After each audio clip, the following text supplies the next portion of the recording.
Hello and welcome to TCM. I'm Ben Mankiewicz, and I am joined once again by my colleague, friend, and Noir Alley host, Eddie Muller. Eddie, how's it going? It's going good, Ben. We are in the middle of a night of Hitchcock McGuffins, part of our 2-week look at McGuffins. We'll do this again, Eddie and I will, next Friday night. We just had the 39 Steps from 1935, and now we move forward a quarter of a century, 1960. Alfred Hitchcock directs Janet Leigh and Anthony Perkins in Psycho. A different kind of MacGuffin here, and Eddie and I are going to have to gingerly step around the plot points here for the few of you who haven't seen Psycho. Yeah, that's right. Actually, when I saw this title pop up on the list, when I said they're going to be doing, Hitchcock films with MacGuffins, I certainly didn't expect to see Psycho on the list. I would have thought, Foreign Correspondent or The Lady Vanishes or Notorious or something like that. So I actually had to think about it for a second and what's the MacGuffin? And then it occurred to me, because I would not call it a MacGuffin, I would call it a red herring. And of course, as you say, we got to be careful for those who haven't seen the film as to what that red herring is. But well, how about this then? I think we can do this. Let's step out of the realm of Psycho and explain to people the difference between a MacGuffin and a red herring. Well, to me, the difference between a MacGuffin and a red herring is a red herring is a bit of misdirection. It's in the plot to throw you off, to make you look one way when actually something's happening that they don't want you to see just yet, so they need to apply this bit of misdirection. A MacGuffin is something that's there the whole time. It just doesn't matter. Somebody, typically the villains in the movie, are after something, whether it's secrets or microfilm or jewels or whatever, and it just doesn't matter to the audience that much because they're more involved with the lives of the characters and the trouble the characters get in because of their involvement with these people who are after the MacGuffin. When you think about Hitchcock films, Eddie, and I know Hitchcock is incredibly important to you, you fell in love with Hitchcock right around the same time you fell in love with movies. Where does Psycho fit in? Well, Psycho has a special place for me.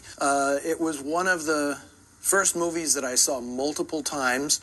My interest in it was less about the point of the movie or the theme of the movie than it was about kind of the magic of making movies and the genius involved in manipulating an audience the way Hitchcock does it. In this film, it was a lesson in technique, in editing, in camera placement, all of these things. And as you watch the film, people who maybe have seen it before or haven't seen it, it's really a lesson in cinema to see how Hitchcock plays with the audience's expectations and how he literally directs the audience. It's not just a question of directing the action in front of the camera. He is actually directing the audience in the way they are reacting to the movie. It really is a remarkable piece of work. So there's that Saul Bass title sequence, and then it leads into the writing on the screen, right as the movie opens, setting the stage, Phoenix, 1960. And even that, it's so modern. This movie does not feel like other movies made in 1960. As probably consistently true of Hitchcock. Is that fair?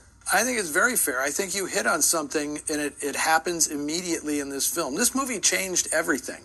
It changed movies forever. And it does feel totally modern. And then when the camera drifts in that window and you see Janet Leigh and John Gavin in their underwear on the bed, that's shocking. Totally. At some point in the film, you're going to see a toilet, which you never saw on screen before. And Hitchcock promoted this film with the whole thing about, no one will be seated after a certain time.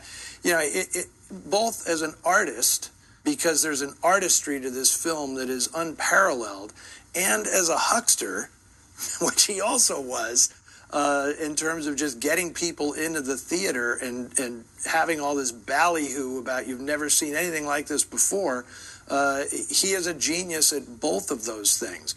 And for me personally, the most important thing about Psycho is that it's the end of film noir.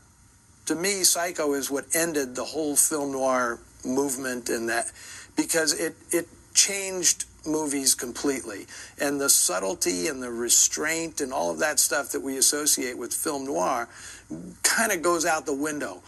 at a certain point in Psycho. And this relates to what this MacGuffin is that propels the plot. Because Psycho starts out like it's a normal film noir movie. A character does something, breaks the law, goes on the lam, and then has second thoughts. But before anything else can happen, it becomes an entirely different movie. And that's the point at which everything changed. All right, on that note, let's watch the movie. Here it is, from 1960, directed by Alfred Hitchcock, Janet Leigh, Anthony Perkins, Vera Miles, Martin Balsam, Psycho.